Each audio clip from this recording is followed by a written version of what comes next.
Mon gars Esprit, Oui, bienvenue en famille. Je trouve que ça porte bien son nom, surtout le fait que tu sois là, parce que je sais pas combien de temps, depuis combien de temps on se connaît, ça fait longtemps. ça fait longtemps.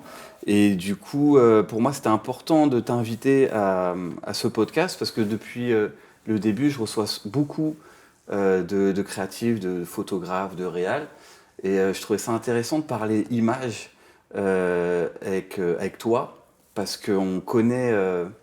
Enfin, de l'extérieur, tout le monde sait qu'Esprit, c'est un rappeur, un découpeur incroyable, mais c'est surtout, enfin, t'es surtout quelqu'un d'inspirant dans l'image.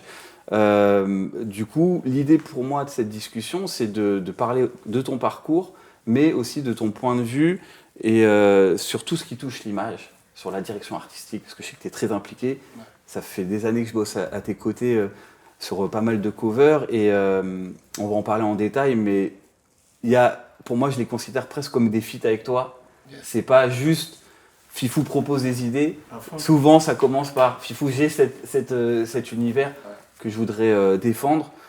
Du coup, ça va être super intéressant de dérouler autour de tout ça. Donc, on va commencer par le commencement, comme dirait Driver. Euh, Par rapport à la musique, quel a été ton vrai gros déclic pour arriver à ce truc de j'écris, je rappe dans ma chambre. Qu'est-ce qui t'a poussé à aller là-dedans? Franchement, Le premier souvenir, tu vois. ouais, en réalité, on s'est connus peu de temps après. Donc là, je pense que ça doit faire une quinzaine d'années qu'on se connaît, Ouais. peut-être même plus. Et en fait, je t'ai rencontré juste après être allé aux États-Unis à 17 ans, tu Ok. vois, quand j'ai eu mon bac. Et du coup, je suis aux États-Unis, je viens d'avoir mon bac, je suis chez mes cousins. Et en fait, Ah, t'as des cousins qui vivent là-bas? ouais, j'ai des cousins qui vivent là-bas. En Ok. fait, j'ai un oncle qui travaille à l'ambassade du Sénégal et tout. Ok. Donc, il fait 5 ans dans tel ou tel pays et tout. Et à cette période-là, ils sont aux États-Unis. Donc, moi, mon rêve, c'est d'aller aux États-Unis. Donc, comme j'ai eu mon bac, ça y est, je peux y aller. Les premiers chocs. Ouais, et choc de ouf. Et là-bas, en boucle, il y a BET qui tourne. Tu Ok. vois. Et moi, je connais pas cette chaîne. Je connais MTV de nom, Oui. mais j'ai pas le câble.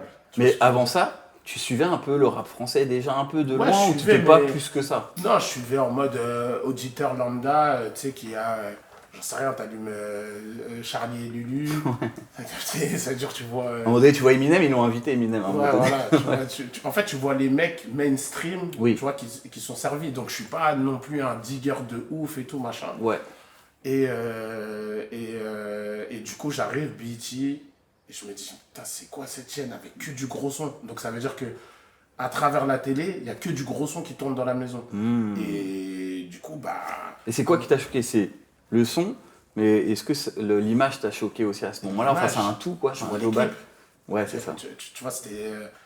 À l'époque, YouTube, c'était même pas encore bien installé, tu Ouais, c'est vois. vrai, c'est vrai. Donc là, je vois les clips. Je vois vraiment tous les clips des nouveaux gars et des anciens qui tournent à la télé. Ouais. Plus des émissions et tout, la SAP. Ouais. Et je me dis, waouh, ah, ouais, ok. Enfin, genre, vas-y, j'ai envie d'écrire des textes et tout. J'ai envie de faire ça. En fait. Ok, ah donc ça part vraiment de ça. Ouais, ça part de C'est là. pas genre un voisin ou un pote qui est un peu déjà dans le truc, non, c'est... Non, ça part vraiment des États-Unis, BET, Ok, où je me dis, ah, c'est stylé, j'ai envie de faire ça, comme quand tu regardes un match de foot et tu te dis, ah, vas-y, ça me donne envie de. T'as une émulation qui se fait et t'as envie de jouer au foot avec tes potes sans Ouais. ambition pharaonique. oui, Mais oui. je me dis, ok, le move est cool. Donc Je je me capte. mange le move. Après, capte. là, maintenant avec le recul, en fait, je me mange le move hip-hop, le vrai. Ouais, ouais, clairement. Et là, je commence à gratter des textes en anglais. En anglais direct. Ouais, en anglais. Incroyable. Bah ouais, parce que là, je te cache pas. Dans ta tête, t'es aux States. Dans ma tête, j'allais rester au State. Ah, ok. fait, je voulais Est-ce que faire t'es resté un- combien de temps là-bas? Je suis resté 4 mois, donc un mois en clandestin. Bah ouais, parce que c'est 3 mois. Parce que ça. c'est 3 mois. Ouais. Pourquoi? Parce que je voulais vraiment rester. Hmm. Genre, j'ai appelé ma mère et je lui ai dit, ok, je rentre pas. Mais attends, si on recule un tout petit peu, à ce moment-là, t'es en passe de... Enfin, tu passes des diplômes, t'es dans des Ouais, en fait, des études. En fait, j'ai passé mon bac. Ok. J'ai rempli, tu sais, tu remplis une fiche tu sais, donner tes vœux d'études supérieures. Ok. Donc j'ai rempli cette fiche, mais je l'ai remplie un peu à l'arrache.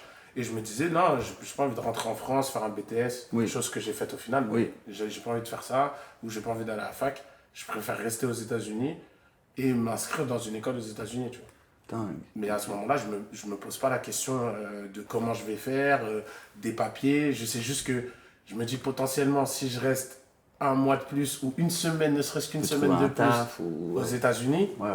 je peux pas normalement rentrer. Hmm. Parce que je suis hors la loi, là. Tu Ah vois. ouais. Donc, du coup, je me dis, bah, par ce moyen-là, je peux forcer la main à ma mère et rester. Et comme mon oncle travaille à l'ambassade du Sénégal, il va forcément clearer mes papiers. Ouais, Tu vois ce que ouais. je veux dire? Et lui, en plus, moi j'étais à DC. Et lui, là, il était parti à Los Angeles. Donc, j'avais bien calculé mon coup. Ah ouais. En me disant, ah, le clone, il est à Los Angeles. Ça va me permettre de forcer la main à mon oncle et à ma mère. Ils vont être obligés de coordonner leur violon pour que je puisse rester. Mais du coup, toi, de là-bas, tu commences déjà à te voir un peu dans la musique? Enfin, en gros, est-ce que tu commences déjà à écrire? Est-ce que tu côtoies? Parce que moi, chez States, les peu de fois où j'y suis allé, t'as des rappeurs, des producteurs partout. Enfin, tu sais, quand tu croises, même quand tu joues, je sais pas, au football américain, parce que je sais que tu en as fait, Ouais. ou au basket, tout est mélangé là-bas. Et donc, est-ce que déjà tu commences à connecter, à rencontrer des gens de studio ou pas du tout? Là, t'es vraiment dans ta bulle, quoi. En fait, mon studio, c'est BET. C'est Ah, je ma capte. chambre, le salon où il y a BET qui tourne. Donc, tous les matins, j'allume BET, je sors dehors. J'étais dans un quartier mexicain à Silver Spring et tout. Ok. Donc, il y avait plein de barbecues. Ouais. Tu vois, tu sais, les block parties, des choses T'es dans comme un ça. clip. Et en fait, je suis moi-même dans Ouais, un clip. En ouais, fait. je vois très Donc, bien. je me dis, il faut que je gratte pour la suite de mon clip. Ouais. Tu vois, arriver peut-être un jour dans la block party, en leur lâchant un couplet, Claire. le Frenchie, machin, parce qu'il m'appelait Frenchie. Ouais. Donc, j'étais dans cette configuration-là. Et j'ai commencé à vraiment beaucoup écrire. Donc, Mais c'est marrant de parler de cette genèse-là, parce que te connaissant, je trouve que tu as toujours ce truc, tu as toujours une approche américaine. Bon, déjà dans tes rêves, tout ça, mais presque ça m'étonne pas en fait. Que ton début de déclic, ça s'est fait aux States, c'est un truc de fou. Et du coup, donc là, tu te retrouves en France, enfin tu reviens, tu fais tes études, je crois, c'est ça ouais, c'est ça. Je reviens, je fais un BTS, Ok, technico-commercial. ouais. Et du coup, quand je reviens, j'ai mon cousin, un autre cousin, Ouais. qui, comme par hasard, me dit, parce que moi j'ai grandi dans le 18 à la base, et puis après j'ai déménagé dans le 20e. Mhm. Et donc ça Alors faisait- attends, je peux te couper sur ça Ouais. vite fait. Je pense qu'il s'est trompé, mais à un moment donné, justement, j'ai regardé une interview de Dooms, et à un moment donné, il parlait d'arrondissement, et à un moment donné, il dit, bon, il y avait Esprit, 19e, tout ça, je fais, c'est pas 19e quand même. Ou t'étais peut-être dans plein de trucs, je sais pas. Non, 20e. C'est 20e, Ouais, c'est ça, on est 20e. d'accord. C'est 20e, et du coup. Mais dans cette période-là, t'étais plus dans le 18, du coup. En fait, je suis partout dans Paris. moi. Ah, ok, d'accord. C'est-à-dire, j'habite dans le 20, je commence à me faire, tu vois, des potes dans le 20, Ah, ok. etc., Ouais. à Fougères. Et puis, en parallèle, comme j'ai grandi dans le 18, tous mes potes de base, ils sont dans le 18. Ah, Tu vois, ils d'accord, sont à ok. Barbès, Marca des Poissonniers, Saint-Plon, Porte de Quinancourt. Hmm. Je joue au foot là-bas. Donc, j'ai la plupart de mes potes qui sont là-bas. Ok. Et du coup, j'ai mon cousin du 18, Lazare, qui me dit ouais, écoute, j'ai un studio, enfin, j'ai une séance studio, si tu veux, viens. Première séance. Mais moi, je lui dis pas que aux États-Unis, ça y est, j'ai commencé à gratter. Ah ouais, Donc, je ouais, lui dis ouais. bah, vas-y, je viens. Et il me dit ouais, tu veux poser et tout. Je dis bah, je suis trop chaud, je suis prêt en fait. Ok. Et là, je pose le premier texte et. Mais à ce moment-là, c'est quoi? C'est pour une mixtape ou c'est juste Non, comme non, ça? C'est juste comme ça. Lui, il avait pris sa séance, c'était le début de la démocratisation des studios. Tu vois. Ah, voilà, parce que ça, moi, je suis un petit peu plus vieux, et c'est vrai qu'à l'époque, on se retrouve en studio. Ouais. Je sais que l'artiste payait Enfin, c'était un stress. Ouais. Du coup, c'était pas juste, viens, on répète, on kiffe, tu vois. Ouais. Il fallait que ça sorte sur une mixtape ou une compilation. Ok. Là, c'est plus en mode, t'es en labo avec ton gars, et... Voilà, c'est 20 euros de l'heure. Ouais, ça va. Tu vois, Ouais, 15 ouais. euros de l'heure. Donc, et c'était une séance avec Thomas, je crois que c'était Thomas qui gère maintenant, enfin qui a fait Trinity de Ok. Halo et tout. Ok. Des années avant, mais sauf que lui, il était en Incroyable. mode, vas-y, il fait des séances studio comme Ouais, ça, tu vois, en ouais, ingé, ouais. il avait peut-être des projets plus sérieux et tout, mais il faisait des séances pour des jeunes. Mais ça va vite quand même. C'est-à-dire que toi, t'as pas la pression directe là d'être en studio. Enfin, tu sais, il y a toujours un stress. Je sais que en parlant des CH à l'ancienne, il racontait qu'avant, il osait même pas, tu sais, quand il était sur les premières séances, t'as un stress. Toi, tu y vas, tu maîtrises ton kung-fu, quoi. Ouais, moi, comme tu disais, mes textes, tu vois, il fallait rentabiliser l'heure. Ouais. Parce que tu avais qu'une heure ou deux pour poser tout et agencer tout ce qu'il fallait. Donc, moi, j'arrive, texte prêt. Je savais pas compter les mesures, donc je fais un 48 mesures trop long, tu vois. Mais voilà. C'est l'époque des longs couplets. Ouais, long couplet, et je kiffe de ouf, je kiffe entendre ma voix. Et je me dis, ok, en fait, je suis nul. Je me rends Ah, compte t'as ce recul-là? Ouais, direct. Ok. C'est-à-dire que déjà, tu as une oreille attentive quand même dans... Ouais, parce que quand même, j'avais quand même une culture du rap français, même si c'était plus un carcan mainstream, mais je savais quand même comment les rimes tournaient. Et puis aux États-Unis, Dipset, j'avais quel était le vrai niveau. Toi, t'es plus école New York quand même, de base. Beaucoup plus. Ok. Beaucoup plus. École New York et tout. L'école New York, en fait, c'est vraiment ce que je trouve, ça te va bien. C'est technique, mais street aussi. Enfin, ouais. Tu vois, par exemple, Dipset, la force de Dipset, je trouve, avec le recul, c'est qu'il y avait vraiment ce truc méga assumé street, tu vois, par rapport à leur quartier, tout ça. Ouais. Mais à un moment donné, je trouve qu'eux, ils ont créé une méga bascule, surtout Cameron, où ça reste street, mais ultra mainstream. Et je trouve que toi, t'as toujours effleuré ce truc-là. Ouais. Parce que t'as street et street, hein. Bon, la grande école, Mafia qu'un free, tout ça. Ils ont réussi à faire, bon, surtout via 113, des gros tubes et tout. Mais toi, je trouve que t'as toujours ce truc-là où t'as mi-niche, mi-mainstream, je sais pas comment expliquer, tu vois. C'est-à-dire que t'es le rappeur préféré du rappeur préféré, tu vois. Mais à un moment donné, on va en parler après, t'as des méga éclats mainstream, mine de rien, quand même. Ouais, bien sûr. Bah ouais, au final, tu te rends compte que ce que tu écoutes se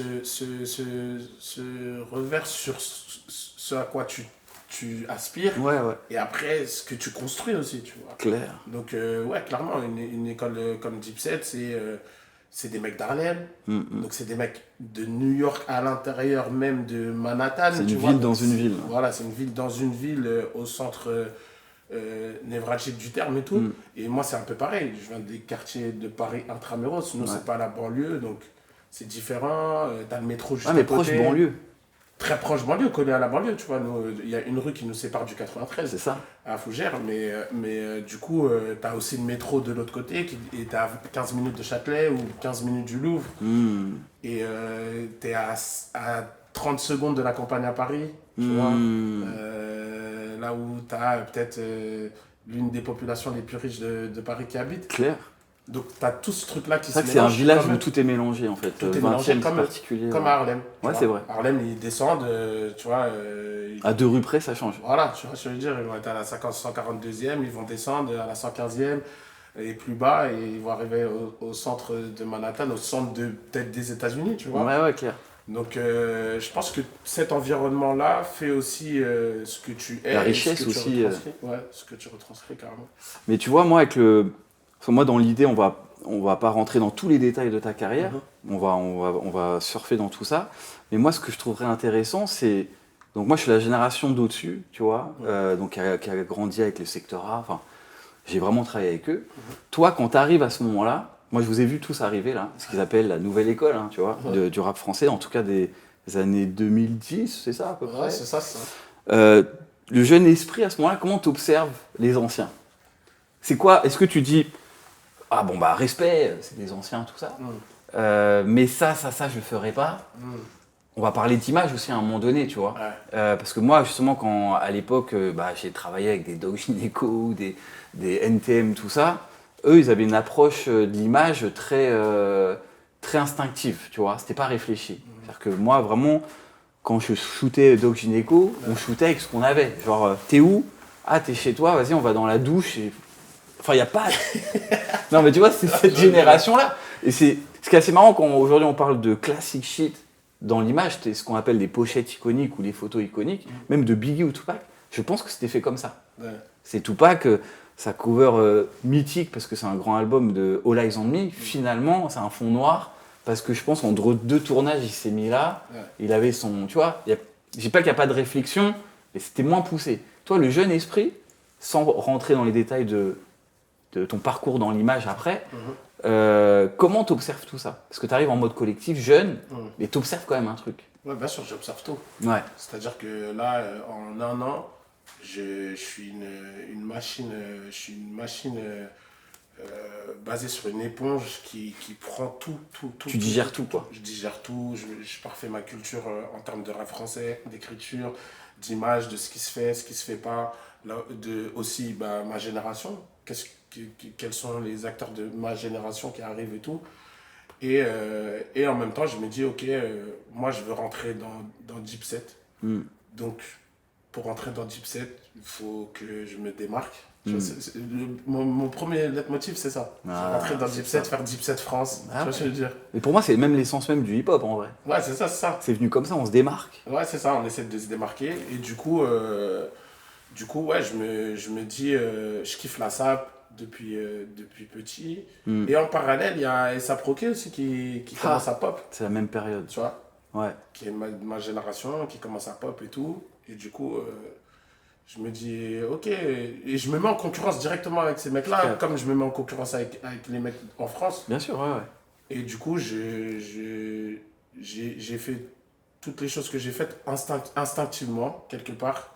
Instinctivement, mais quand même réfléchi dans le sens où. Comment toi tu digères? Parce que dans toute cette nouvelle génération qui arrive, Ouais. avec recul, t'es entre guillemets celui qui est un peu plus attaché à ces détails-là. Ouais, tu vois? ouais. Quand vous en parlez tous ensemble, tu vois, Mm. c'est les générations même Fianso, tout ça, Mhm. ils sont quand même très rap français Mhm. dans ce que ça représente en termes d'image. Mhm. Toi, il y a toujours ce petit truc un peu, je suis à côté, Ouais. mais je suis avec vous aussi. En fait, on est tous ensemble, mais on est tous des personnalités. Enfin, tu vois, c'est comme ça que je t'ai toujours vu, tu vois. Ouais, c'est ça. Collectif, mais dans mon coin, tu Ouais, vois. bien sûr, bien sûr. Non, mais c'est ça. Et du coup, je trouve que la mode, ou même, voilà, comme tu parlais de vêtements, tout ça, comment toi, esprit tout seul, parce que Ouais. moi, je sais ce que c'est à un moment donné, t'es tout seul chez toi et tu réfléchis, t'analyses quand même des trucs. Bien sûr. Comment toi, tu gères ce kung-fu-là? Est-ce que, je sais pas, tu prends du temps à aller voir à ce moment-là des expositions, des défilés, ou même de côtoyer des gens qui n'ont rien à voir? C'est plus ça. C'est ça. En fait, c'est ma personnalité que j'ai mis au service de mon art, entre guillemets. Dans le sens où, bah, de par mes études, de par mes connexions, de par ma géolocalisation là où j'habite, du coup, j'ai côtoyé des gens de la street, parce que j'habite dans la street. Ouais. Je fais des choses dans la street, tu vois. Et en même temps, de par mes études, bah, je côtoie d'autres milieux, Ouais. tu vois, sociaux, beaucoup plus bourgeois. Mm. Ce qui fait que ça m'ouvre à d'autres choses, en termes de visuel, en termes de SAP, en termes d'endroit, de code, etc. Et en fait, c'est pour ça que je te parle d'instinct, parce que en fait, cette personnalité-là, je l'ai mis aussi dans le son. Clairement. J'ai pas voulu jouer un personnage, je me suis dit, ok, moi je suis capable d'avoir des codes de gens qui sont dans la bourgeoisie, comme des gens qui sont dans la street. Et pour matérialiser tout ça, j'ai Ouais. une anecdote, c'est que le premier clip qu'on fait ensemble, tu vois, j'avais la réflexion, enfin, c'est offert à moi la réflexion de me dire, ok, Là, soit tu parles du clip Celt. Celt, Ah voilà, exact. pour la petite histoire, c'est moi qui ai réalisé avec toi, à tes côtés, Exact, ce exact. clip. Oui, oui. Donc je t'ai observé aussi. Mm. Je t'ai beaucoup observé, beaucoup. J'ai regardé tout ce que tu faisais, avec qui et comment. Et je me suis dit, ok, c'est ce mec-là qu'il me faut parce que ça se voit que lui aussi, c'est quelqu'un de passionné et c'est quelqu'un qui peut comprendre la vision des gens. Tu vois. Oui. Et du coup, la réflexion, c'était de me dire, ok, est-ce que je fais un seul clip dans lequel je m'amuse vraiment avec toi Mhm. ou est-ce que j'en fais 10, un peu lambda, Oui. machin et tout. Et je suis parti sur, non, je préfère faire un clip, C'était un vrai pari à ce moment-là. En plus. bien sûr, marquant, sur lequel je mets tout dedans comme si ça allait s'arrêter demain. Ouais. Je mets ma personnalité comme si ça allait s'arrêter demain. C'est marrant que tu dis ça parce que je trouve que toute ta carrière, c'est ça. En fait, dans chaque projet, il y a un peu cette notion-là de on y va à fond ou pas. Ouais, c'est ça. Tu vois. Et c'est vrai que là, en plus, c'est une période particulière parce que je crois qu'on n'est pas encore dans l'explosion du stream à ce moment-là. Non, pas du tout, il n'y a même pas de plateforme de Donc streaming. en termes d'économie, tout ça, c'est compliqué. Je sais qu'à ce moment-là, on va pas dire les sommes, mais on y va, quoi. Tu vois, enfin, c'est pas les sommes qu'on entend aujourd'hui, Oui, mais pour l'époque, c'est un vrai investissement de temps ouais, c'est et d'argent. Donc, mais je t'ai dit, c'était soit Ça passe ou ça ce casse. clip-là, ou soit j'en fais 10, tu vois, Ouais. lambda, vraiment lambda, où je filme en bas de mon quartier et tout. Et ouais, on avait Tu vois, on avait choisi un lieu. Moi, sur ce clip-là, je suis habillé en cotte de maille sous un perfecto. C'est ça. Qui met des cottes de maille sous un perfecto? Personne. Tu vois ce que je veux dire? Ouais. Surtout en France, c'est compliqué. À ce moment-là, c'est compliqué. C'est pour ça que l'exemple avec A$AP est fou, parce que A$AP, ce qui a été fort, c'est presque ce côté Dipset de Harlem, mais plus mode, on va dire. Tu vois, c'est-à-dire que lui, ce qui a boosté A$AP à ce moment-là, je ne me rappelle plus du nom, mais je sais qu'il traîne avec un vrai styliste de mode qui n'a rien à voir avec ce truc très street, très connoté street. Et c'est ce que je ressens aussi, toi, dans ta manière de bosser. C'est-à-dire que je sais que de mémoire, à chaque fois qu'on a fait des rendez-vous, tu venais avec des personnes complètement différentes. Alors qu'à l'époque, moi, quand je travaillais, je sais pas moi, avec 113, je savais que c'était que des gars street qui venaient. Tu vois, alors que je pense qu'à ce moment-là, même si aujourd'hui ça se fait, aujourd'hui un Rimka a compris ça, a évolué avec son temps, tu vois. Donc, mais à l'époque, c'était consanguin, on va dire, tu vois. Non, mais c'est vrai, moi, quand je faisais des covers, et toi, tu faisais partie vraiment, en tout cas dans cette génération indépendante, même moi, ça m'a fait évoluer à ce niveau-là, tu vois. Je me suis dit, purée, moi, je vais pas te mentir, tu fais partie, sans comparer, tu vois, c'est très chelou. En plus, les gens fantasment beaucoup. Pour moi, tu es comme dans l'approche, PNL ont eu la même approche avec moi. C'est-à-dire que je sais que quand on a travaillé ensemble sur la première cover, donc je crois, c'était en 2017 ou 2000, je crois que c'était État d'esprit, hein, je crois. Attends, parce que non, tu sais, le côté. Licence to Kill. Licence to Kill. Ouais, et ben, je me rappelle que moi, très rapidement, je t'ai proposé une vision de comment je voyais le truc. Et toi, tu as pris cette vision et tu l'as détruite. C'est-à-dire tout de suite, il y a eu cette réflexion de faire quand même différent de tout ce qu'il faisait. Tu vois, Licence to Kill, dans cette période-là, je sais très bien comment le moi de l'époque t'aurait retranscrit en photo, tu vois. Et toi, tu as eu ce truc un peu de différent. Non, on va mettre une espèce de grosse bande négative. Tu vois, c'était ça. Hein. Ouais, ça, c'était Le Monde ne suffit pas. Licence to Kill, c'était laquelle? C'était celle avec la capuche. Ah ouais, oui. Alors ça partait d'une photo de presse qu'on avait fait ensemble. On l'a complètement détruite. Alors que moi, je l'aurais laissé brute, tu vois. Donc toi, tu as toujours eu ce truc-là, même encore aujourd'hui.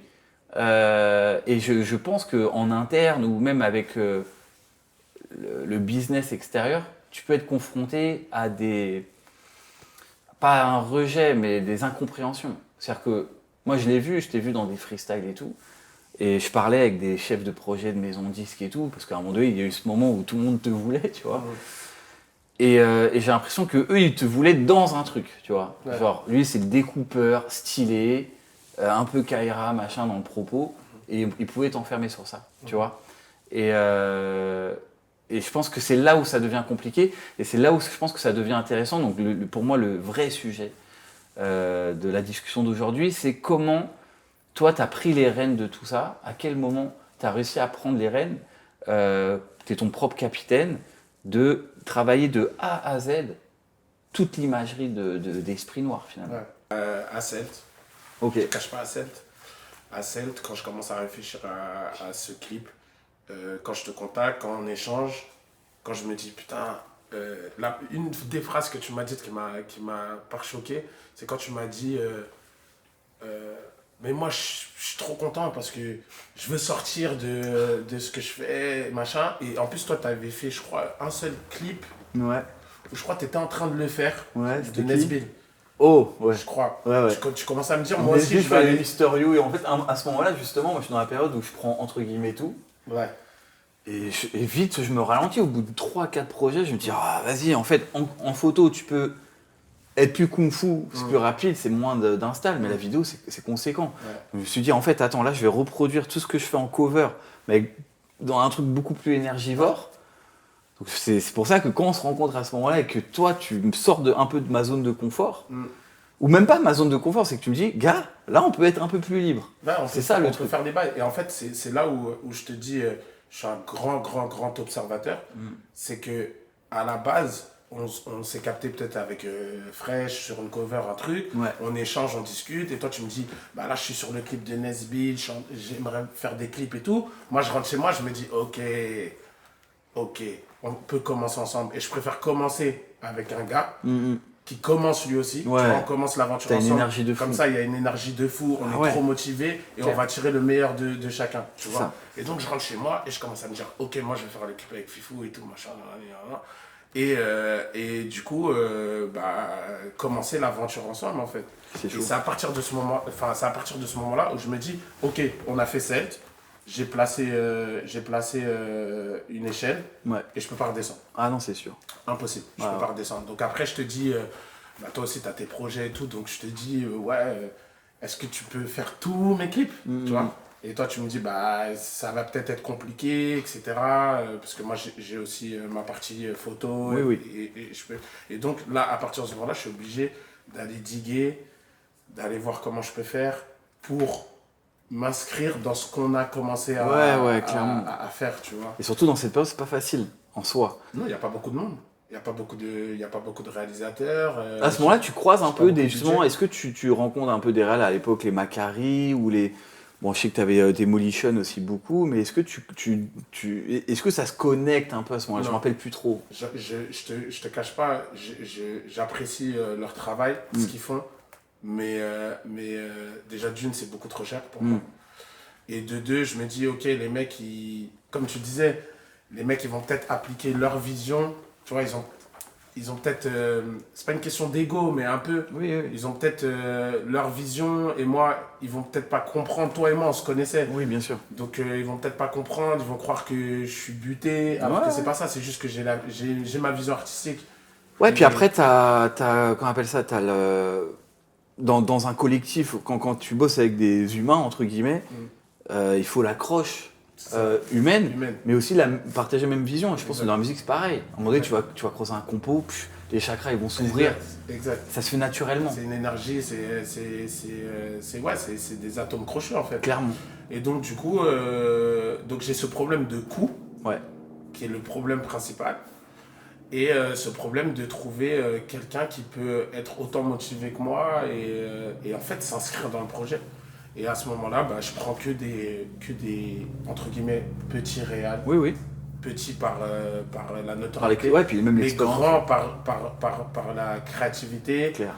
Et la compréhension surtout de ce que je veux faire. Ouais. Et du coup, c'est là que je commence à co-réaliser mes clips, en fait, tout simplement. Okay. Mais en réalité, j'avais déjà commencé avec toi. Oui, bien sûr, Sans m'en rendre compte, en fait, on a co-réalisé parce qu'on échangeait des idées. Oui. Même si je savais pas ce que ça voulait dire à proprement dit de co-réaliser. Mais en fait, après, je me suis rendu compte que... Et après, on s'est retrouvé sur... Paramètres. Non. Paramètres. Ouais, c'est ça. Qui est un clip... Même encore aujourd'hui, je trouve que quand je le regarde, je suis trop content. Exceptionnel parce que c'est avec toi. Exceptionnel parce que l'imagerie et ce qu'on raconte dedans, c'est fort, je trouve, en termes d'image, de colorimétrie et tout. Et exceptionnel parce qu'en fait, il y a une partie des gars de mon quartier qui jouent dedans, qui n'ont jamais joué. Je m'en rappelle. Tu vois ce que je veux dire? La scène du couple au début, je sais que c'était ton gars à toi, enfin c'est ton gars à toi. Ouais, c'est que des gars à moi, tu vois. Je me rappelle d'une scène où il y a un gars à moi qui joue avec un couteau papillon. Je l'ai jamais vu faire ça au quartier, tu vois. Mais là, il a dégainé le truc. Donc il y avait une énergie hyper positive. Oui. Et j'ai réussi à me dire, ok, j'ai mis en scène quand même des gars qui sont avec moi et qui me l'ont rendu au centuple. Et là, je me dis, ok, c'est bon, mec, tu peux réaliser tes clips, tout est possible. Bien sûr. Tout faire. Par rapport à ça, avec l'expérience, même avec le recul, c'est vrai qu'on vit une époque où on parle que d'argent, de budget. À chaque fois, on me brief, on dit voilà, on a tant, on a machin. Et maintenant, avec le recul, en digérant tout ça, moi, je me suis retrouvé parfois, et je pense toi aussi, à travailler sur des projets où il y a plus d'argent que d'habitude.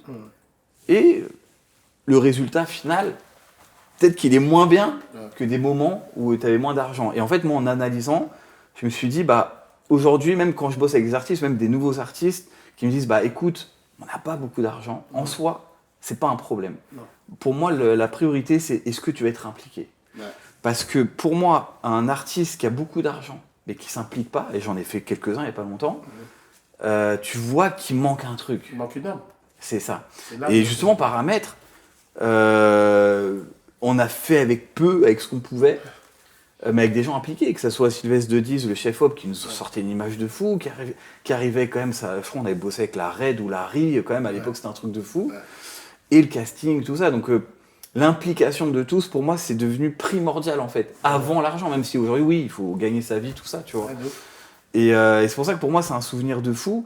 Et du coup, bah, quand tu commences à faire toutes ces expériences-là, comment... Parce que toi, mine de rien, tu as toujours été indépendant, même si tu es en copro, je sais pas, je connais pas tous les termes, mais tu as une vision d'indépendant, Bien sûr. impliqué même dans le budget, dans tous ces trucs-là. De fou. Et du coup, est-ce que c'est un frein créatif pour toi Pas du tout. quand tu crées? Au contraire. Ok. Au contraire, moins il y a d'argent, plus je suis obligé de réfléchir. Hmm. Et du coup, plus je trouve des idées qui vont être beaucoup plus poussées que si j'avais le confort de l'argent, tu vois, en me disant, bah ouais, c'est cool, là, je sais que je peux sauter de l'Arc de Triomphe. Donc, je me base que sur ça pour le clip en me disant, voilà, il y a l'Arc de Triomphe, on va faire un plan séquence et je saute et c'est cool. Ouais. Là, je suis obligé de me creuser la tête et de me creuser la tête sur les gens que je vais Ouais. caster, C'est tu plus vois, complexe. Ouais. qui vont m'accompagner dans la réalisation du clip et de trouver des idées. Tu vois, je te donne un exemple, hein. Il y a un clip qui s'appelle Dystopia Mhm. que j'ai fait Ah, je me rappelle. où en fait je source deux mecs. Beaucoup de VFX, hein? Non, c'est Beaucoup ça? de VFX, mais pas tant que ça. Ah, ok. Pas tant que ça. Ok. Parce que je me dis, ok, il me faut un No Man's Land pour ce clip. Comment je peux avoir un No Man's Land à Paris sans passer par... bon, faut pas que l'État vienne me toquer. Parce que moi, je Oui, prends sans pas. d'autorisation. Oui, oui. Non, mais comme. Et sans doute, hein, tous les clips qu'on voit, tu vois. Ouais, pas d'autorisation. Ouais, ouais. Donc je me dis, ok, donc sans autorisation, comment faire en sorte qu'il y ait personne? Personne. Parce qu'en fait, je voulais retranscrire ce qui s'est passé après le Covid, tu vois. Ah oui, oui, oui. Où je chantais qu'il se passait un truc, tu vois. Après, ça Parce se que des villes effectivement. fantômes, quoi. Ouais, ville fantôme. Et du coup, comme je connais très bien Paris, donc je me sers aussi de ma vie et de ma personnalité, je sais qu'à Paris 16, il y a des quartiers où le dimanche matin, tu n'as personne. C'est vrai. Jusqu'à peut-être 9h, 9h, Ah oui. 9h, 9h30 du matin, Ah tu oui, n'as oui. personne, pas un chat. Parce que les gars sont à Deauville, dans leur... Là, tu vas dans les maison trucs les plus compliqués en termes d'autorisation. Voilà, tu vois ce que je veux dire. Ils vont- Et du coup, on fait ce truc-là, tu vois. Et on tourne entre 5h du matin, au lever du soleil, et 9h, tu vois. Entre le 20e et le 16e arrondissement. Je Incroyable. ramène un cheval. Il y a un gars que je vois, il s'appelle Cavalier du 93. Son Si, personnage. je connais, un mec Ouais, de bien Montreuil. sûr. C'est pas Ouais, un un gars mec de Oui, Montreuil. oui, je vois très bien. Donc je le vois sur Internet. Je me dis, ok. Ouais, toi, tu vois, t'es un digger. ouais, je suis un digger et je stocke. Je Ouais, stocke ouais. les infos. Même si j'en ai pas besoin tout de suite, je me dis, ce mec-là, en tout Ouais. cas, il rentre dans mon fichier, tu vois. Et je me dis, ok, un jour, ce mec-là peut m'inspirer aussi. Ouais, Tu ça vois, et filme. lui, il m'a inspiré. C'est-à-dire que je me suis dit, ah, il y a ce mec-là qui existe. De là, en découle une idée à me dire, bah, je vais être en cheval dans Paris. Ça tue. Pour ce clip-là, C'est ça chaud. va être cool, je vais ramener ce truc-là. Et c'est comme ça qu'un peu, je En construis fait, mes tu fais de la trucs à prod. je fais de la Enfin, prod, mais à l'instinct et tout en ayant aussi une base de données assez large. Tu vois, je regarde beaucoup de monde sur Internet. Oui, oui. Tout le monde m'inspire. Ouais, tu vois. t'es un curieux. Voilà, Mais moi, je pense qu'on a un gros lien sur ça. C'est ça. C'est pour ça qu'on s'est retrouvés sur ce truc-là. Et puis après, ouais, quand j'ai commencé à construire tout ça. Et puis un jour, je me suis dit, après, il y a eu des marques qui m'ont approché. Alors ça, on va venir après. Ouais. Mais non, mais ça, c'est un pan de fou et il y a trop de trucs à dérouler. Mais à ce moment-là, est-ce que tu te dis pas, parce que je sais que tu es quelqu'un voilà, de curieux et que t'as pas peur d'avoir plusieurs casquettes, on va dire. Est-ce que en faisant tout ça, surtout à cette période, tu as des artistes qui ont à un moment donné juste un petit éclair en disant mais pourquoi tu réaliserais pas notre clip? Pourquoi tu ne conseillerais pas sur le stylisme? Pourquoi tu ne ferais pas de la DA? Est-ce qu'il y a des discussions à ce moment-là Ouais. qui se font quand même? À ce moment-là, non.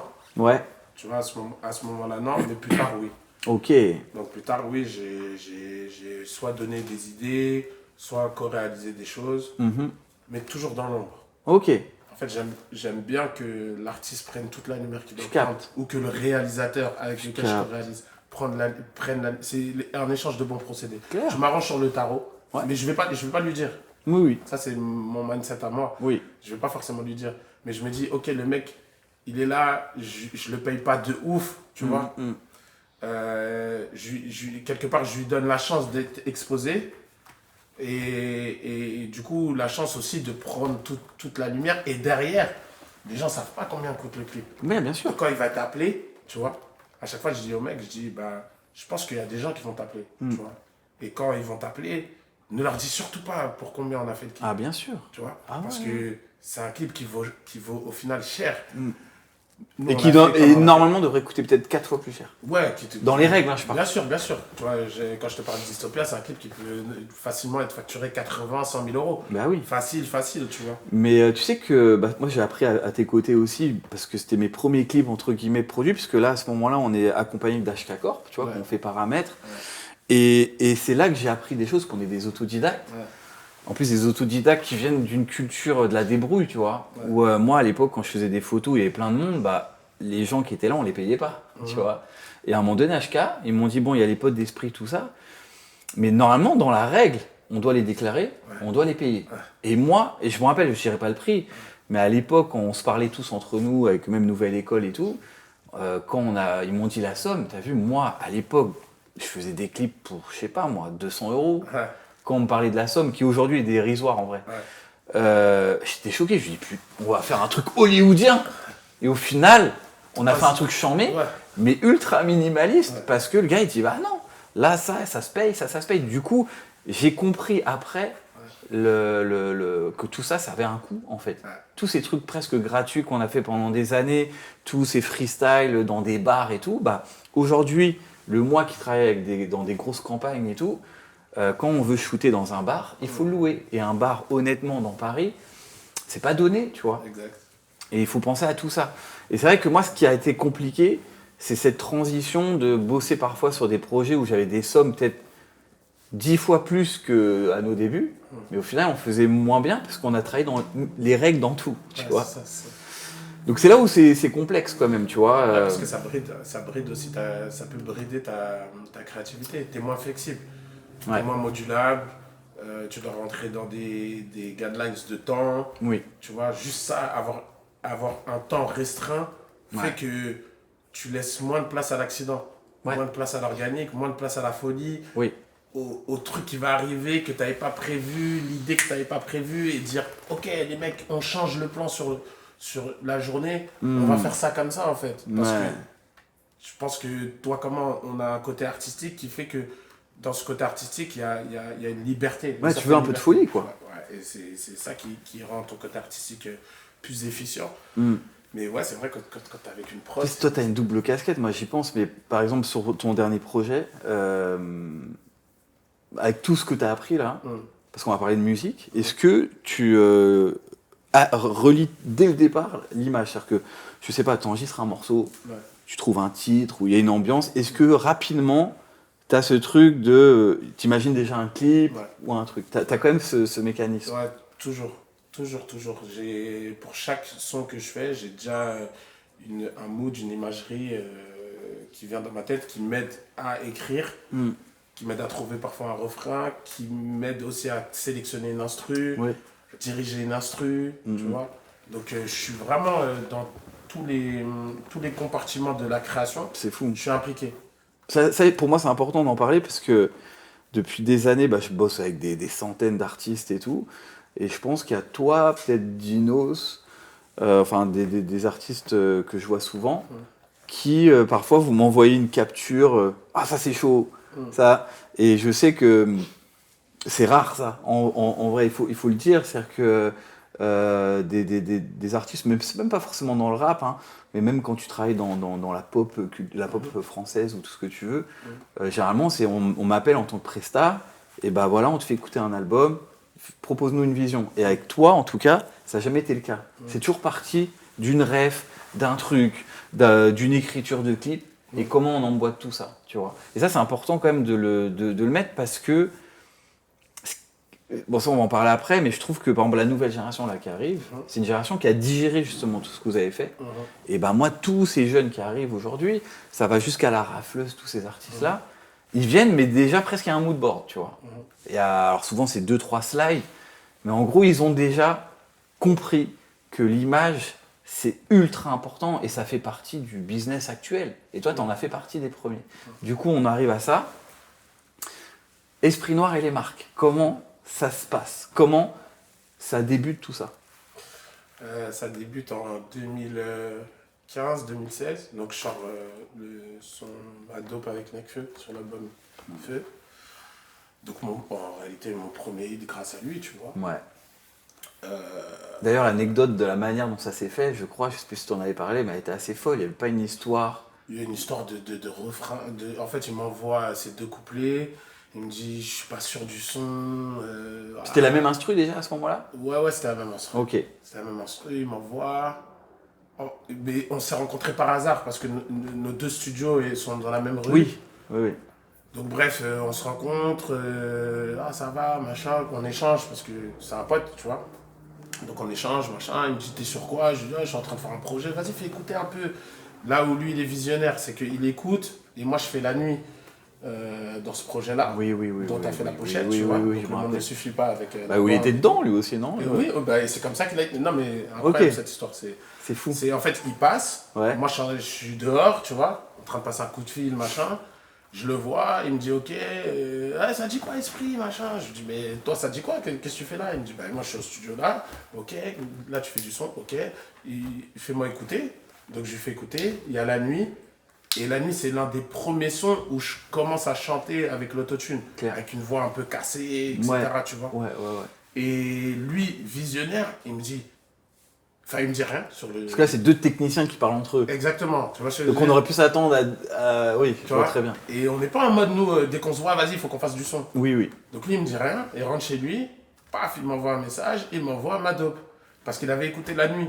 Donc il se disait, peut-être que... Esprit, c'est pas qu'un kicker, là, il commence à exploiter... il te voit un autre truc. Ouais, NetDog ou T-Pain presque. Voilà, tu vois ce que je veux dire? Et il aime bien, il me dit ce morceau c'est ouf, alors que moi la nuit je suis en mode, je suis pas sûr de le sortir. Ok. C'est trop neuf pour moi. Et il fait partie de ces mecs-là qui m'ont conforté dans sortir ce morceau qui a été trop bien. Au final un tournant aussi pour moi, tu vois. Clair. Et du coup il m'envoie ma dope, et tac, il me dit voilà, est-ce que tu vois un truc? Donc moi je fais un truc chez moi, un note vocal, je le perds, je tombe malade. C'était pas une espèce de top line que tu fais? Ouais, top line. Non, même j'avais tout écrit. Okay. J'avais tout écrit et tout. Parce que toi, tu commences toujours par l'écriture et après la mélo? Ça dépend. Ouais, ça dépend. J'ai pas vraiment de règles. Ok. Et du coup, il me convoque au studio. Je lui dis, mec, j'ai mon ordi, il est tombé en rade, donc j'ai plus la note vocale, relou. Il me dit, mais tu vas pas venir? Je dis, mais si, je vais venir et tout. Donc j'arrive et je suis malade ce jour-là. Arrête. Donc du coup, j'ai une voix encore plus cassée. C'est ça. Parce que même moi qui te connais bien, je te reconnais de fou. Et c'est ça que je trouve mortel. Je trouve qu'il y a une espèce de grain, même déjà il y a une espèce d'effet quand même sur la voix un peu, pas renfermée, mais même pas, un peu fauneur presque, non? J'ai la voix cassée de malade. De malade, je suis malade. C'est ça qui donne le grain. J'ai la voix cassée de fou. Je trouve ça trop chaud. Cette voix, je l'ai peu retrouvée. Ouais. Parce que j'ai la voix cassée de ouf. Et du coup, on fait le truc, machin. Un côté presque Gainsbourg, ouais, tu vois. De malade, de non, malade. mais t'articules vite fait. Ouais, c'est ça. Ça défonce. De malade. Et du coup, donc, ce morceau sort. Et ça fonctionne. Et donc, ça me met encore plus high level dans le truc, tu vois. Ok. Mais ça, quand tu le fais, quand vous le faites, vous êtes... Enfin, parce que moi, j'essaie de me comparer, entre guillemets, dans mon process quand je fais des photos. Alors moi, quand je fais une séance photo, je sais tout de suite les 2-3 qui vont marcher. Dans ce cas-là, quand tu t'es avec Feu, tu sais que c'est tout droit, ou t'es encore dans ce truc, je sais pas... Moi, je trouve ces couplets trop chauds, l'instru est trop chaude, mais... refrain un peu... où je répète ma dope, j'ai pas l'habitude de faire ça. J'ai l'habitude de mettre beaucoup de... Pour une fois, tu simplifies au max. Ouais, là, je simplifie. Et donc, je suis pas sûr. T'es sûr? Il me dit, mais t'es fou. Ça. Lui, il était sûr. Il m'a dit, non, ça, attention. Purée. J'ai dit, ok. Et au final, il avait raison. Explosion. Parce que je crois que c'est même le morceau qui a le plus pété de l'album, non, à ce moment-là? C'est le tube. Deuxième, il y avait On Verra. Ah oui, c'est vrai. On Verra, enfin, non, il y a plein de morceaux. Enfin, non, c'est un gros album. Mais ouais, c'est le deuxième qui a été... Ou troisième. Au niveau radio, je parle, tu vois. Ouais, niveau radio, c'est le deuxième qui a été travaillé et tout, tu vois. D'accord. Donc, et du coup, pour toi, là, c'est une bascule, justement, par rapport à...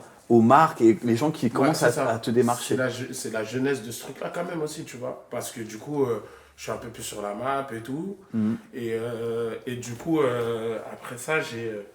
Parce que toi, tu penses pas encore à ce moment-là, ce truc. Est-ce que tu as quand même cette vision de justement ASAP qui bosse avec des marques? Ouais, tu as ce truc-là. C'est ton goal aussi. C'est mon goal, mais tranquille, tu me connais.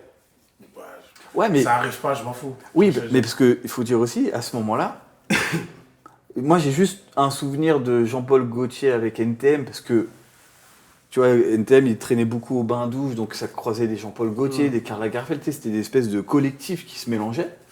Mais à cette période-là, dans le rap français, il n'y a pas... Bon, il y a Booba avec Uncut, il y a quand même des... Voilà.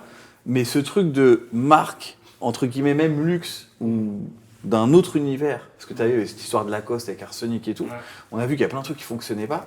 Toi, en fait, la bascule, bon, déjà, toi, voilà, comme tu dis, tu es sur la map, tout le monde te voit, mais qu'est-ce qui accélère le fait qu'une marque, ou toi, enfin, comment ça se... En fait, en gros, t'as Puma qui arrive. Ok. Par l'intermédiaire de Laurent, un très bon gars. Laurent qui fait quoi, enfin qui est je sais pas. Qui bosse chez Puma. Ouais, qui bosse chez Puma. Ah ok, d'accord, ok. Qui bosse chez Puma, je pourrais pas dire l'intitulé de son poste oui. à l'époque, mais voilà, tu vois, il est brand manager et tout. Et du coup, il m'approche. Il me passe des sapes et tout, machin. Et là, je me dis, ok, là, ça devrait arrêter. C'est-à-dire que mon goal que j'avais derrière ma tête, sans ambition pharaonique, encore une fois, en me disant, non, mais il faut absolument que je fasse ça. Non, moi, je m'amuse, j'essaie de rendre une copie propre, en fait. Oui, mon but, c'était de rendre une copie propre, tu vois. Bon élève. Soit propre et tout, ouais, bon élève. Pas me faire tailler par mes gars. Ouais. Tu vois, ramener mon truc. Oui. Là, je me dis, ok, c'est possible. Là, c'est possible. Là, vraiment, secrètement, je dis rien à personne, mais je me dis, ok, c'est bon. Ça y est, là, je vais établir un vrai plan par rapport à ça. Ça te conforte. Et du coup, lui, il me passe des sapes, et moi, vu que aussi j'ai fait des études marketing et tout ça, moi, je me dis quoi? Le gars me passe des sapes, je vais pas juste prendre les sapes, les donner à mes potes, moi-même les porter de temps en temps et tout. Oui. Je dis, je vais faire comme si je suis sponsor de Puma. Ouais, c'est trop chaud. Tu vois très bien ton je dis rien à personne. Rien à personne. Tu vois, même Xaï Momo et tout, je leur dis pas mon plan dans ma tête. Je dis rien à personne parce que je sais pas où ça va aller. Mais je me dis, ok, je vais faire comme si je suis vraiment sponsor Puma. Donc, le début d'Instagram, je commence à mettre @Puma. Tu les tags et tout. Je les tag. T'es chaud. Je me mets, on fait des shoots. Tu Ouais. vois, même dans les shoots qu'on fait ensemble, je me mets en full Puma. Ouais, je m'en rappelle de ça. Tu vois, genre vraiment, je suis sponsor Puma, mais sans dire ambassadeur Puma et tout, machin, tu vois. Clair. Tranquille. Je joue le jeu et tout. De là, arrive Adidas, tu vois. Donc, là, c'est quoi? On est en 2020? Non, 2018? Non, c'est quoi? C'est quelle période ça? 2019? Non, on est 2000. Tout ça, ça se passe entre 2016 et 2017. Pouah, c'est incroyable. C'est archi rapide. Ça fait 10 ans. Ouais. Incroyable. Donc en 2016-2017, donc via Laura aussi, très bonne personne aussi, c'est beaucoup de rencontres. En vrai, il faut enfin, j'en profite pour remercier vraiment ces personnes-là parce que c'est des personnes qui ont eu la vision et qui ont été hyper bienveillants avec moi. Donc Laura et Agathe, qui était ma chef de projet à l'époque et tout. Donc voilà, je suis approché par Adidas. Et comment aujourd'hui, enfin, techniquement, une marque, comment elle approche un artiste? Comment ça se passe en fait? C'est voilà, on a une activation par exemple à tel moment et on attend. Enfin, comment ça se passe à l'époque, comme je te dis, c'est Laurent contacte Mo Black. Ouais. Donc Mo Black qui est Nouvelle École. Tu vois, ouais. Qui est mon assos en réalité. Claire. Puis Adidas contacte, donc Laura contacte Agathe. Donc on se voit rapidement aussi, pareil. Et là, à ce moment-là, voilà, il est question de signer un contrat. Ah. Tu vois, là, il y a un vrai step-up. Voilà, là, il est question de signer un contrat. Et là, je me dis, ok, c'est pas mal, le plan, il se déroule bien. Clair. Et du coup, moi, par déontologie, quand même, je préviens Puma en disant, bon les gars, moi, c'est vous les premiers qui m'avez donné la force, comme on dit. Mhm. Donc là, je suis approché, qu'est-ce qu'on fait? Ah, c'est la vie, hein. Ouais, qu'est-ce qu'on fait? Parce que en réalité, enfin, voilà, Il faut vivre de ça. Ouais, non, même au-delà de ça, je suis intéressé par les deux. Les deux ont je sais que je vais inscrire, comme je le fais justement dans mes clips, dans ma musique et tout, je sais que je vais m'inscrire, m'impliquer Oui, dans la direction artistique des choses. oui, oui. Donc, limite, j'ai envie de te dire, à position égale, je les vois à position Bien égale. sûr. Et c'est moi qui vais essayer de faire une magie par rapport à ça. Oui. Puis surtout, il faut jauger jusqu'à quel point ils vont s'impliquer Exactement. avec toi Et à quel dans point aussi, l'aventure. ils sont chauds, tu vois. Ouais, c'est ça. Donc je demande, bon, Puma à l'époque, et ce qui est marrant, c'est que MHD a fait le chemin inverse Oui, à cette époque-là. c'est vrai. Et on s'en parle en plus avec MH. Ah ouais. Et Parce que vous avez été. Après, je sais pas, hein, je suis pas là pour comparer, mais à cette période-là, vous êtes les seuls qui ont ça, non? Ou est-ce que ta Ouais, mémoire. Non, non, moi j'ai été le premier. Ouais, c'est ça. J'ai été le premier parce que mon contrat avec Adidas s'est fait en premier, tu vois. Et lui, il a signé avec Puma peut-être un an et demi plus Ok. tard, tu vois. Mais En tout cas, pour moi, c'est le début de cette nouvelle ère. ouais, Marque et artiste. ouais, carrément. Et en plus, Carrément. marque et rap. Carrément. On va parler de ça, tu vois. Carrément. Et donc, voilà, je m'engage avec Adidas. J'ai un contrat à l'année qui a duré, ça a duré pendant 3-4 ans. Quand même, hein. Et là, je commence à faire des pubs, en fait. Bah ouais. Et là où c'est intéressant, c'est qu'ils me laissent faire La liberté. et faire la direction artistique des contenus. Ça, c'est chaud. Pourtant, il y a beaucoup d'équipes, ils ont des guidelines et Oui. tout. Donc moi, je comprends vite les guidelines grâce au clip aussi, tu vois. Bien sûr. Grâce à mon expérience dans le clip, mon Bah expérience ouais. dans la musique, où voilà, il y a des contraintes de coût, de temps, etc.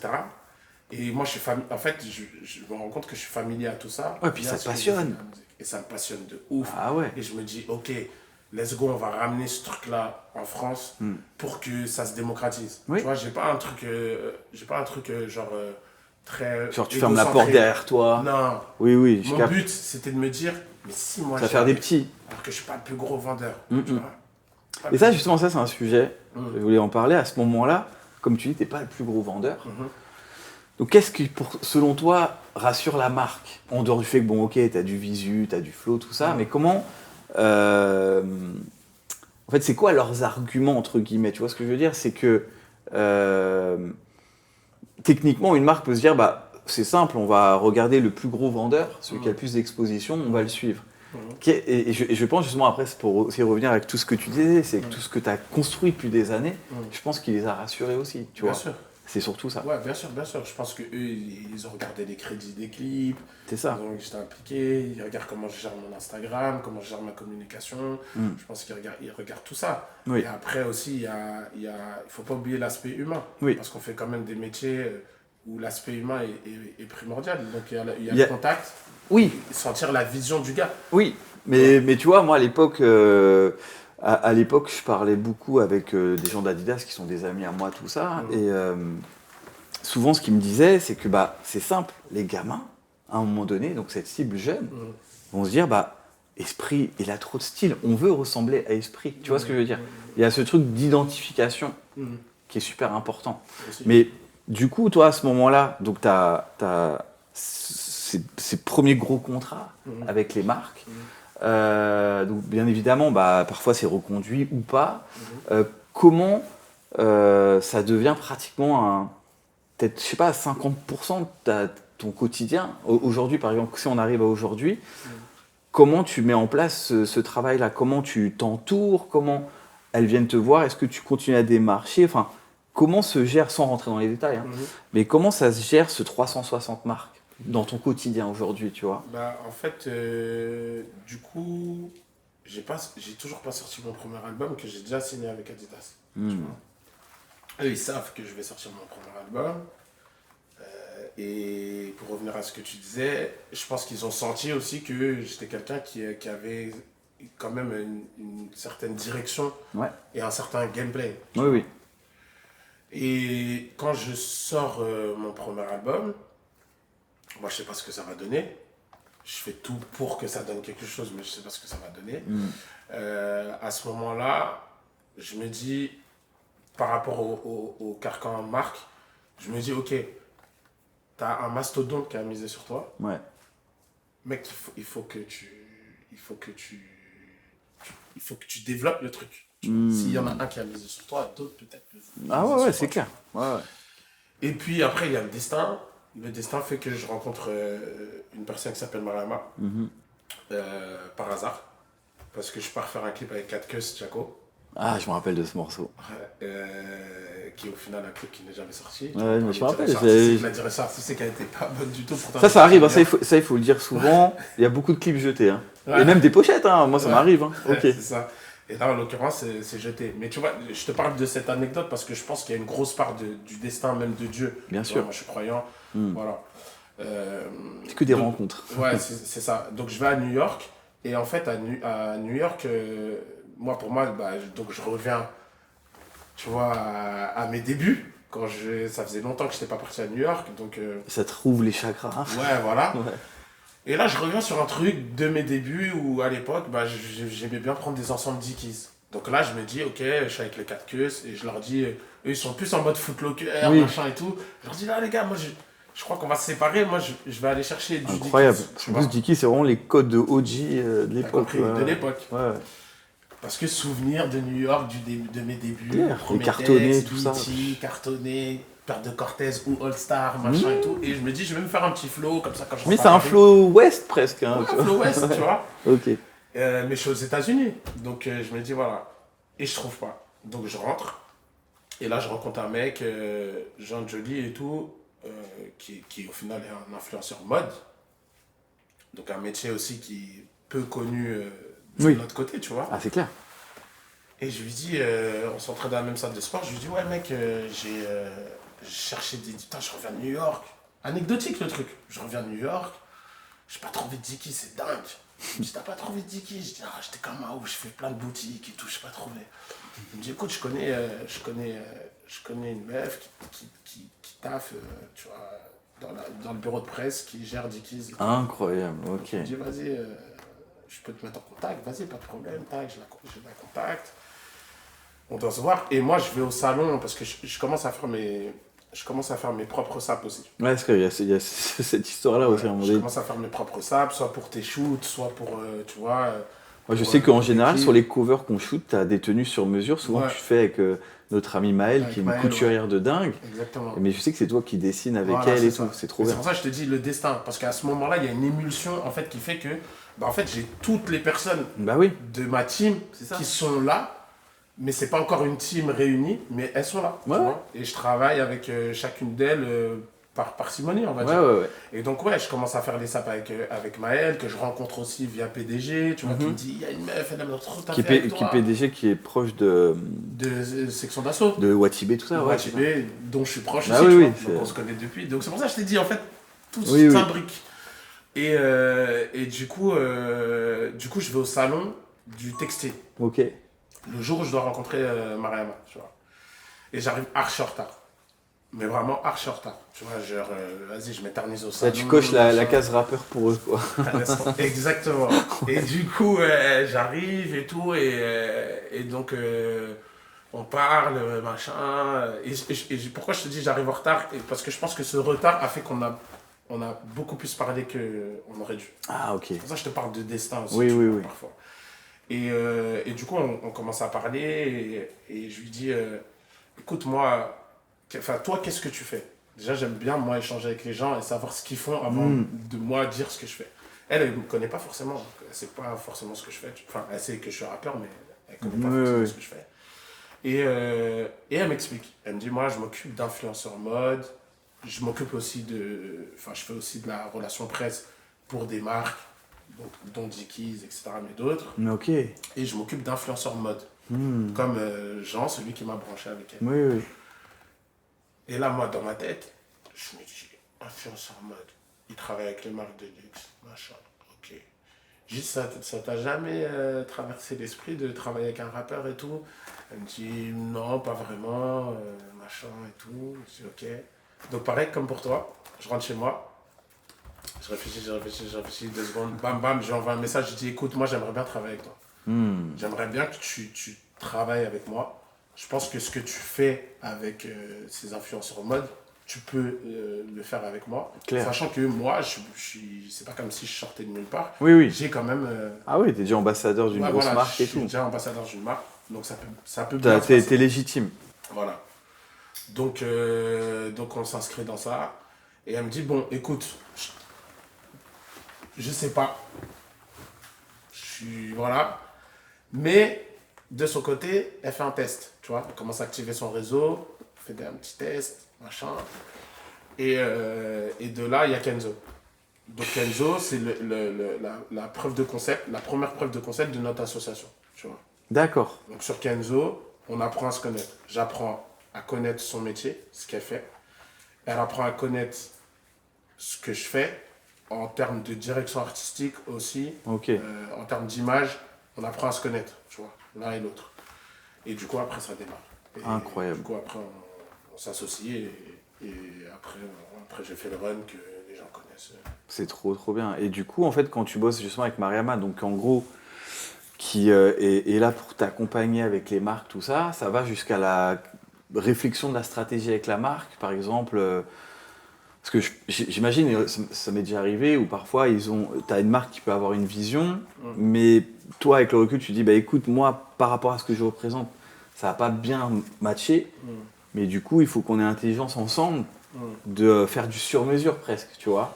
Est-ce que ça vient de toi? Est-ce que t'as Mariama? Enfin, comment ça se travaille, en fait, l'accompagnement marque, en fait? C'est quoi? C'est les rendez-vous clients, tout ça? En fait, le truc, c'est que, tu vois, quand tu construis une image, quand tu construis un parcours, du coup, les gens avec lesquels tu es amené à travailler connaissent ce parcours-là. Ils regardent aussi ce que tu as fait auparavant, ils regardent ce que tu fais en termes de personnalité retranscrite dans tes vidéos, dans tes clips, dans ta DA musicale et dans ta DA de ce que tu as fait par rapport aux marques. Donc quand ils t'approchent, généralement, ils t'approchent aussi pour ce truc-là. Bien sûr.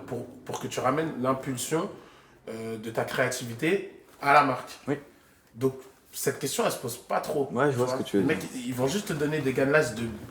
Ce qu'il faut pas faire, quoi, surtout. Ce qu'il faut pas faire, le budget imparti, le temps imparti, c'est ça. la délivrance des différents assets.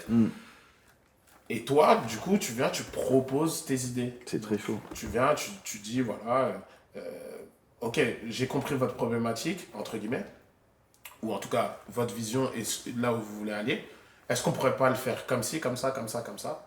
Et du coup, eux, généralement, ils te disent, bah ouais, bingo, tu vois, parce que je vois. tu viens, tu crées le projet. Donc, nous, ça nous va. Et puis après, on modifie, c'est un échange. Bien sûr. C'est plus un échange. En tout cas, moi, de mon côté... non, mais c'est passionnant. C'est plus vraiment tout le temps un ping-pong où les mecs... tu peux vraiment... Bah, surtout aujourd'hui, en fait, maintenant, t'as ce luxe, entre guillemets, de pouvoir... pas imposer, mais de discuter avec eux, de travailler main dans la main. C'est une vraie collaboration. Il n'y a aucune imposition de part et d'autre. Puis surtout, ce qui a changé, je trouve, tu vois, on parlait beaucoup j'en parlais vite fait tout à l'heure, mais le bug à un moment donné qu'il y a eu à l'époque avec Lacoste et Arsenic, où tout le monde disait à Lacoste, mais on comprend pas. Si aujourd'hui les gamins portent des Lacoste, c'est grâce à Arsenic ou Secteur, et surtout Arsenic, tu vois. Après, ils sont rattrapés, maintenant ils travaillent vraiment en tant qu'ambassadeurs chez eux, donc c'est une belle histoire, tu vois. Mais je pense que ce qui a énormément changé, et moi je le vois, c'est que mine de rien, tous les DA, entre guillemets, ou chefs de projet qui travaillent pour ces grandes marques, ces grandes maisons, bah maintenant, ils ont grandi avec notre musique aussi et notre culture. À un moment donné, je pense que ce qui a basculé, c'est ça. C'est que ceux qui sont retrouvés à des gros postes, moi, on peut parler d'un Virgil Abloh à un moment donné, c'est quand même une nouvelle geste pour une maison comme Louis Vuitton, bien sûr, de se dire, même si on sait ce qu'il y a pu avoir avec Kanye West, tout ça à ce moment-là, c'est d'avoir... il y a eu des changements en interne, ça s'est rajeuni, où à un moment donné, c'est obligatoire de bosser avec un Virgil Abloh, en fait, pour être dans l'air du temps, tu vois. C'est grâce à tout ça qu'aujourd'hui, Esprit Noir peut... on va parler aussi même de quand tu as travaillé avec Kawasaki, tout ça, ce qui est quand même fou, parce que je crois même, on en parlait, qu'il n'y a pas eu réellement de collab avec des... Non, mais c'est fou. Tu vois, en France en tout cas, tu vois. De ouf. Donc en ce moment, je trouve qu'il se passe des espèces de prime, de collab incroyables. Et toi, comment tu vois un peu le futur de ça? Tu vois, pour moi, c'est un truc important. En ce moment, tu as vu, nous, en interne, il y a plein de sujets, on va pas en reparler, tu vois, mais avec l'arrivée de l'IA, avec ces années particulières qui arrivent de crise, hein, presque il y a des espèces de cycles un peu bizarres. Quand toi, tu digères un peu tout ça, comment toi, tu te vois, même si c'est pas évident, hein, mais comment tu te vois dans on va parler des 20 prochaines années, tu vois, dans tout ce décorum entre les marques, entre la mode, entre la musique aussi, tu vois. Quand on parlait d'A$AP aujourd'hui, il fait plus trop de musique finalement. Rihanna, où est l'album, tu vois? Non mais tu vois ce que je veux dire. Au final, ils sont pas malheureux, au contraire. Non, Est-ce que toi, à un moment donné, tu dis, ça va devenir mon métier, ça va devenir mon métier, ou est-ce que la musique, ça devient juste un hobby? Enfin, comment tu vois? Non, ça l'est déjà. En réalité, ça l'est déjà. C'est juste que moi, après, comme je t'ai dit, tu me connais, je suis pas... on va dire que... T'actes pas un truc... Non, tu laisses le film. En réalité. Oui. Tu comprends, ça veut dire que dans le sens où, que ce soit la musique, la mode, tout ce qui tourne autour de la créativité, pour moi, c'est un jeu, je m'amuse. Tu vois, je suis pas dans un truc de... La dernière fois, je parlais avec un pote à moi avec lequel on a grandi, tu vois, Kirby, qui est mon backer et tout. Il me disait, mec, tu veux pas faire de la legacy un peu, de l'héritage? Je dis, l'héritage, pourquoi? Pour aller où? L'héritage, s'il doit être là, il est là. Ouais, puis ça, c'est aléatoire en plus, l'héritage. Et puis même mon héritage, il est déjà là dans le sens où aujourd'hui, je vois bien que... ça s'est démocratisé. Ça s'est démocratisé. Je suis content. Ouais, je suis content. Il y en a qui diront, c'est grâce à moi. Ah, en mode aigri. Ouais, et il y en a qui diront que c'est pas grâce à moi. Mais ça, c'est pas mon problème. Tu vois ce que je veux dire? C'est juste le fait de me dire que ça s'est démocratisé. Je suis content déjà. Clair. Tu vois, je me dis aujourd'hui, hier, c'est possible. J'étais seul.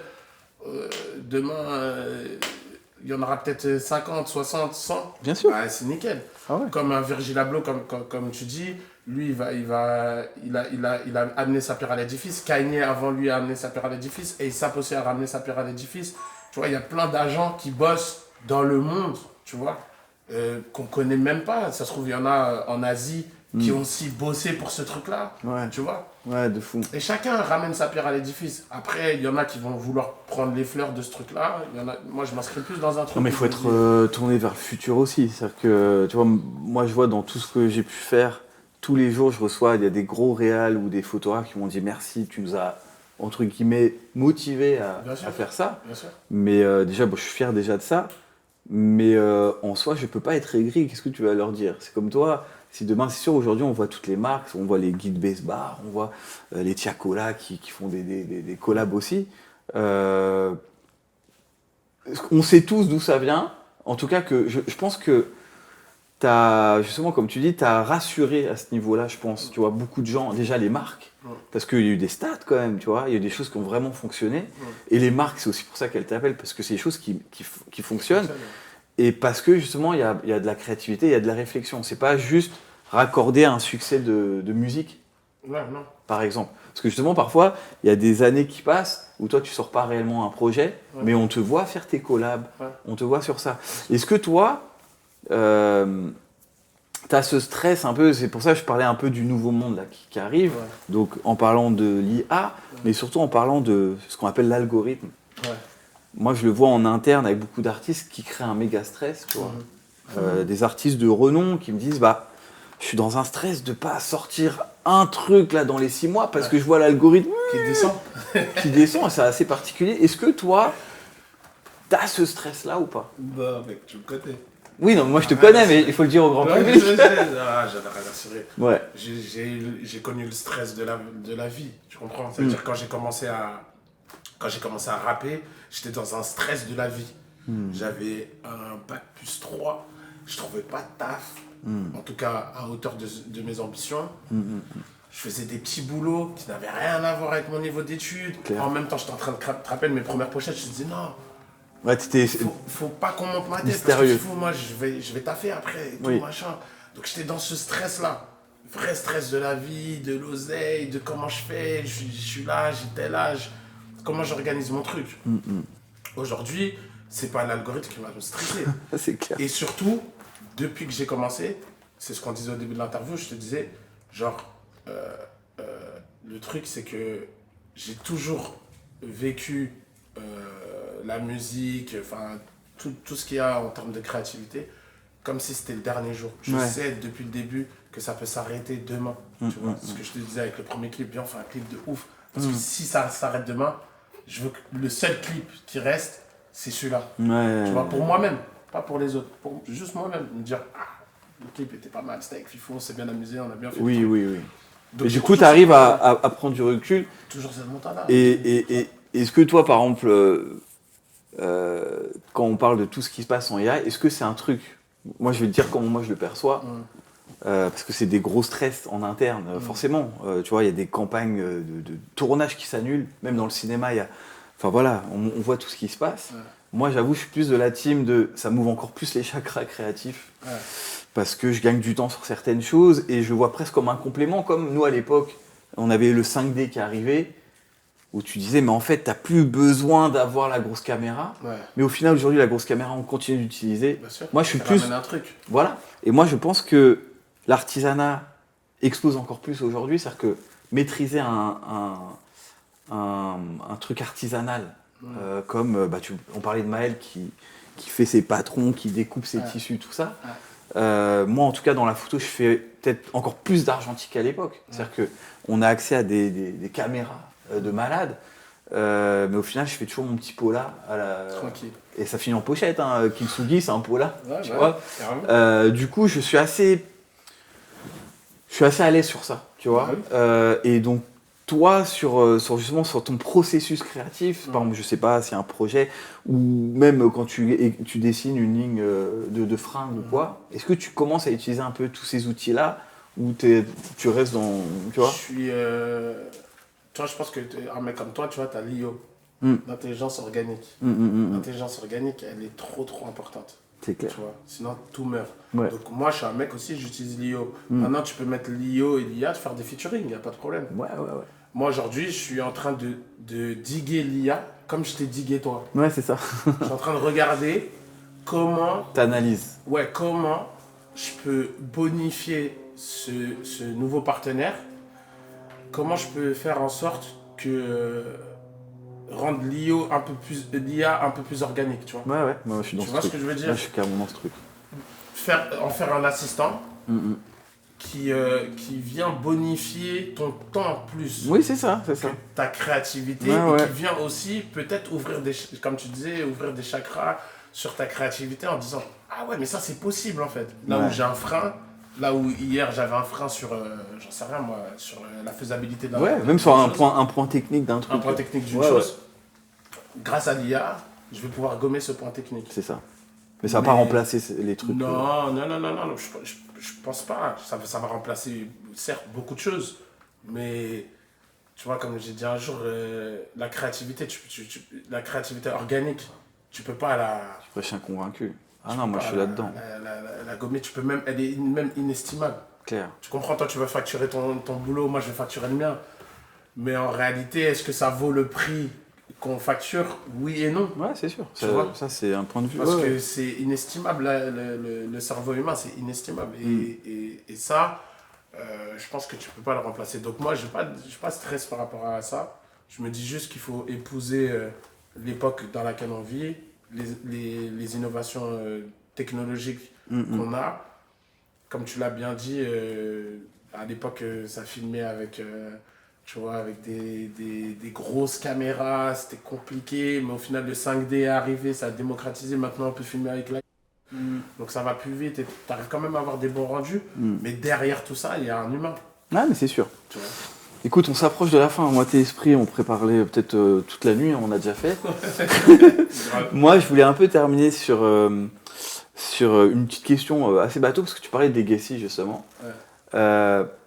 Toi, c'est une question un peu complexe, mais quelle image t'aimerais qu'on ait de toi dans le futur? C'est-à-dire que si tu devais laisser quelque chose en termes d'héritage, tu vois, qu'est-ce que t'aimerais qu'on dise, qu'est-ce que t'aimerais laisser? Vraiment, si je te dis la vérité, aucune image. Si je dois disparaître, je disparais. Ah ok, t'es dans ça. Ouais, comme au début. Ouais, bah ouais. Pas cramer ma Bon, en fait, t'arrives, Je disparais. tu joues et tu pars. En fait, ce qui me ferait kiffer, c'est de me dire, genre, t'as quand même réussi à... Enfin, grâce à certaines actions que t'as faites, il y a des gens qui ont été boostés, tu vois, qui ont pu avoir une certaine motivation à faire soit les mêmes choses que toi, ou soit même mieux. Ça me ferait kiffer. Mais que mon nom soit, tu vois... En tant que marque. Ouais, genre, tu vois, au panthéon de quelque chose. Non, je préfère... je te mens pas si... Un jour, si je dois disparaître, je vais disparaître pour de vrai. Ouais, puis attends, il y a un truc à dire vite fait, c'est que je sais que on te voit pas dans les soirées, mon gars. Non. Non, mais c'est ça qui est charmé. Ouais, T'as réussi à gérer ça. Parce que c'est pas ma personnalité. Moi, ce qui me ferait kiffer, c'est juste ça. C'est de me dire, tu vois, la dernière fois, j'étais en studio avec quelqu'un et cette personne-là, je m'attendais pas du tout. Elle m'a dit, mec, on a vu. Et franchement, ce que t'as fait, ça Tu nous fait as que motivé. moi, ça m'a motivé. Bah ouais.